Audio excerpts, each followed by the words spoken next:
How we doing? Haven't spoken to you on a podcast in a long time. What's going on, Ryan? Nothing. I'm just watching some baseball here. Opening night, opening day. It's good to be back. Good to be gambling again. Just laying low, but doing well. Just glad to get sports back. NBA starting back up soon. Where are It's a you? good time to do that. Where are you at? I'm in the basement of my house right now. We're in Bucks County, PA. Don't want to tell you what town, but people who know me well know where I am. Okay. But there's some creepy people on Twitter, so don't want to tell them where Oh, I am. trust me. With our Twitter, yeah, I understand that. Do you see the buck right here? Yeah, man, I see that your family obviously is big games people and like hunting.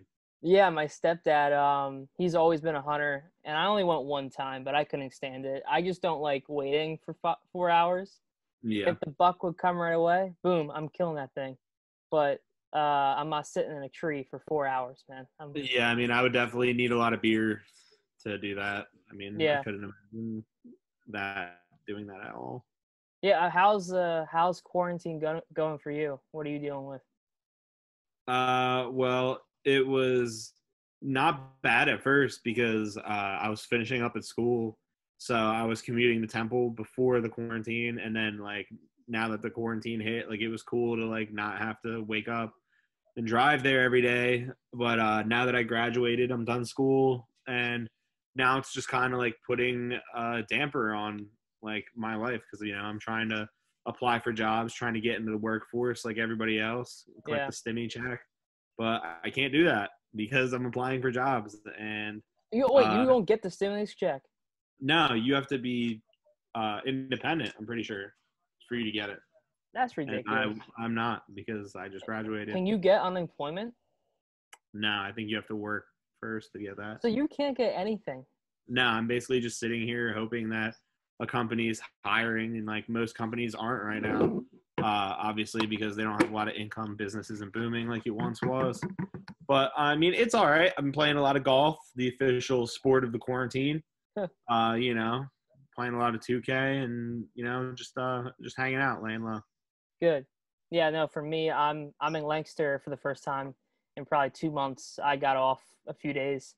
So I'm in Philly. I'm still working the news, and had a job with WWE that got taken away with me right away because of all this. And unfortunately, to turn to the Phifth Quarter talk, that same week, to just recap everybody here, what's been going on for us the last 4 months is kind of just rebuilding this whole thing because our account got suspended from Sony Entertainment because of a Bryce Harper video that we made on March 29th, 2019, which was a year later that it happened. And we used Old Town Road lyrics, Joe.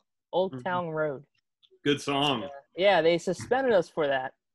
And we couldn't get the account back. So we really didn't know what to do, honestly. I personally didn't know what to do. I was like, damn, like I'm working 2 jobs. Do I even have time to do this? I like lost interest in podcasting in general at that time anyway. Yeah, for sure. I don't know for you, but like I was just like, we're just going through the motions. It was just like what we did. Yeah, and, I know.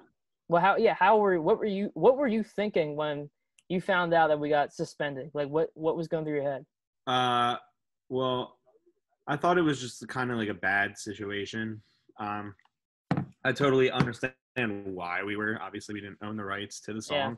But, I think it's kind of messed up how Twitter refuses to take responsibility for their users using the song, and they kind of songs, and they just kind of put it back on the account. So the account and people's like hard work is, we have to suffer the repercussions for it. But we live, we learn. We're back over 5,000 followers now and growing. It's whatever. Shit happens, and it's for the better. Yeah, and I agree with that. I just don't. I'm sure we're one of many, and I just don't know how that's right. I think that's just the problem with these technology companies. They don't care. This is nothing to them. Yeah. And we grew a great fan base We had some really cool followers. I know I'm a big Ryan Phillippe fan. He's in the action movies. Used to be married to Reese Witherspoon, and that was cool. He followed us. He would answer us. Like, it was just cool. The people that followed us at that time, it was insane, honestly. And we worked on that for 2 years. But, yeah, we grew it back. And honestly, I feel like we've kind of rebounded pretty well. Tobias Harris, Mike Scott, Matisse Thybulle, they all kind of know who we are now. You know, it's for people who follow us. Yeah. Everybody knows that giveaways are a essential part of our brand. It's what we do. We were lucky enough when we restarted the account. Josh Reynolds was nice enough and kind enough to team up with us, and we've been working with him with giveaways. And you know, that's like one of the reasons. A lot of people don't know, but one of the reasons why you and Dave and Pat originally started this at the beginning was, you know, for the Fifth Quarter to basically be somewhere where fans can speak their mind and give their opinions. And just like, and then when me and Josh Lyons jumped on, it kind of turned into how can we give back to the Sixers community. For anybody who follows us and knows us, you know, like, we're not really X's and O's kind of guys. We're not at all. No, we love the Sixers. We love basketball. We love watching it, following the team. We're definitely knowledgeable about the sport. Oh yeah. But it's more about, you know, giving their fans and our fans a place to speak their mind, talk freely, meet new people, network, and for us to give back. You know, a lot of these different podcasts, you know, it's all about, you know, we know the most about the Sixers. We have the best coverage, blah, blah, blah. But we're more, you know, how can we make the fans' experience better? And I think that's what sets us apart. And, you know, we love doing giveaways. We're going to continue to do them, keep doing them. And, yeah, I see it only growing in the future. Yeah, right now we got a Matisse Thybulle jersey going. But when this all started, we did Allen Iverson. We did Tobias Harris and Mike Scott, which they signed for us, which was insane. We've done a few other Ben Simmons, Joel Embiid. We gave away sneakers. It's cool to see. And ever since, you know, that Corey Brewer one, I kind of fell in love doing those giveaways. But honestly, what's cool right now is Matisse Thybulle kind of knows who we are from that Content King shirt. When we edit this, I'll put that picture up. So now he's hopefully gonna be wearing them in the bubble. So we'll definitely be checking out to see if he ends up wearing the Content King shirt, which is awesome. Yeah, it's definitely awesome. You know, another one of our goals was to, you know, get players involved. I think the first player that we really interacted with was James Ennis. Ennis.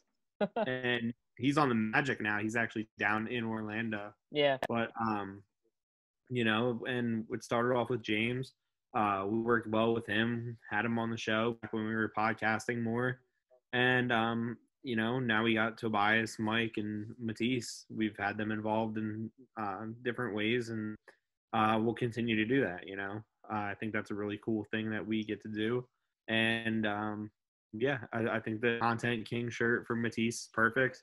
When you called me the other night and told me that he was interested in, you know, purchasing the shirt and wearing it, like, that's awesome. That's what I want to see. Like, that's why we do this, you know. So I think it's awesome. So we're down the bubble now.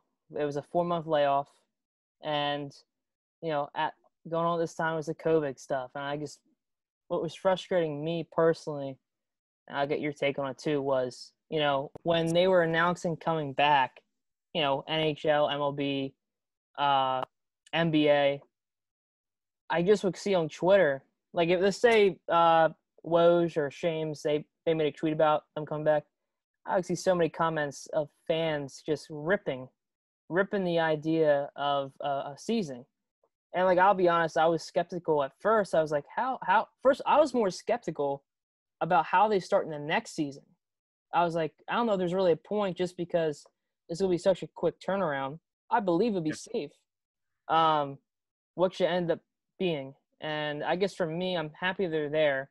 And there's 0 cases tested positive since July 13th. And I think this is going to work out. But like for you, like were you getting frustrated with all like the fans and social media backlash? Just seemed very depressing to me. Yeah, I was definitely disappointed that there was a little bit of pushback, but I think that sports, since any sport was created, it's been a way of bringing people together. In our country right now, we've obviously been faced with a lot of hardships recently with the COVID-19 pandemic, and then with the death of George Floyd and Breonna Taylor. I feel like sports has always been a way of bringing people together and bringing people closer. It's uniting people under one city, one team. And just the thought of, first of all, I love sports. The thought of sports stopping at any point for as long as it did is just, I couldn't have imagined it in a million years, but now we get to have it back. And, I feel like it's a good thing for our country. It's something for people to do and something for people to watch. Obviously fans can't go to games, but you can watch it at home with your loved ones. You can get together with your friends and socially distance and wear masks. I think it's a good thing, and I'm glad that sports are now officially back. So I actually think this is a blessing in disguise that maybe this could be a trend that happens after this all passes. Yeah, I think it's awesome. I mean, one of the best things about being a professional athlete is the fact that you have your own platform and you get to express yourself freely. And now I feel like they're like usually in a normal season, I feel like a majority of the media, unless you're talking about like a star player, you don't really hear too much from like smaller players and role players. And now they're giving us a behind the scenes look of what exactly is going on in the bubble. Players are getting to grow their Twitch streams, and now like they have YouTube gaming, and people have blogs like Matisse and JaVale. I just think it's a good thing for them personally. Yeah, me too. And that's been the coolest thing about this experience. I mean, Ben Simmons fishing, just throwing the fish on the ground. That was, for me, the highlight. That was hilarious. Did it survive? I think it ended up in the water, but the funniest thing was like when they posted that and you scroll the comments and they're like, Ben can't even hit it and throw it into the ocean or like shoot it into the ocean. Dude, I was cracking up. But what's your take on like I was watching the scrimmages and I couldn't watch the Heat game because it kept chanting "Let's go Heat" like 100 times, and it was just frustrating. All the fan experience, like I don't know how I feel about that. I almost would rather just a traditional game. I don't know. The graphics are a little much for me, but maybe it'll help the Sixers.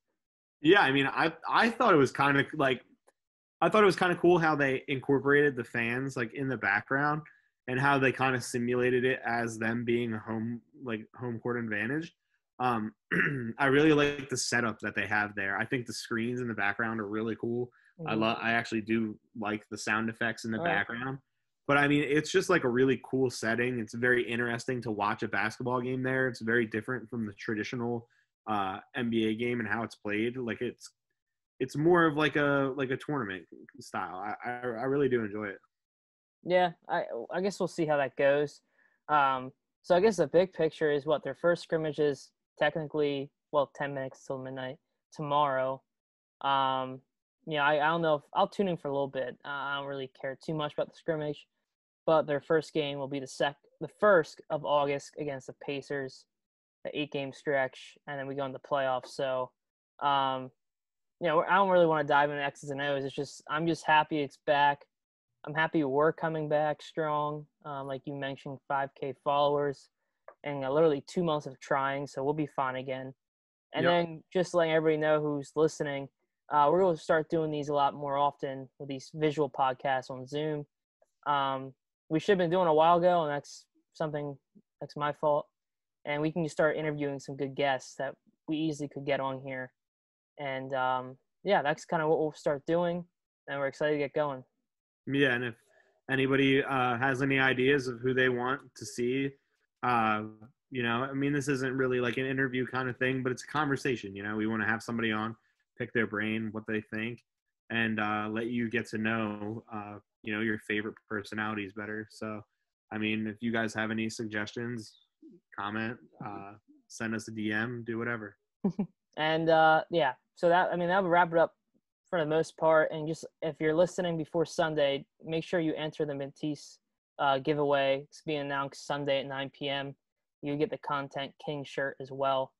So just make sure you enter that, and we'll continue doing giveaways up until the season. But all right, guys, thanks for tuning in. Joe, any final thoughts? No, I'm going to continue watching this baseball game and hope the Dodgers score 6 runs. All right, I'm going to go to bed because I'm pissed. Jimmy Johnson lost me money.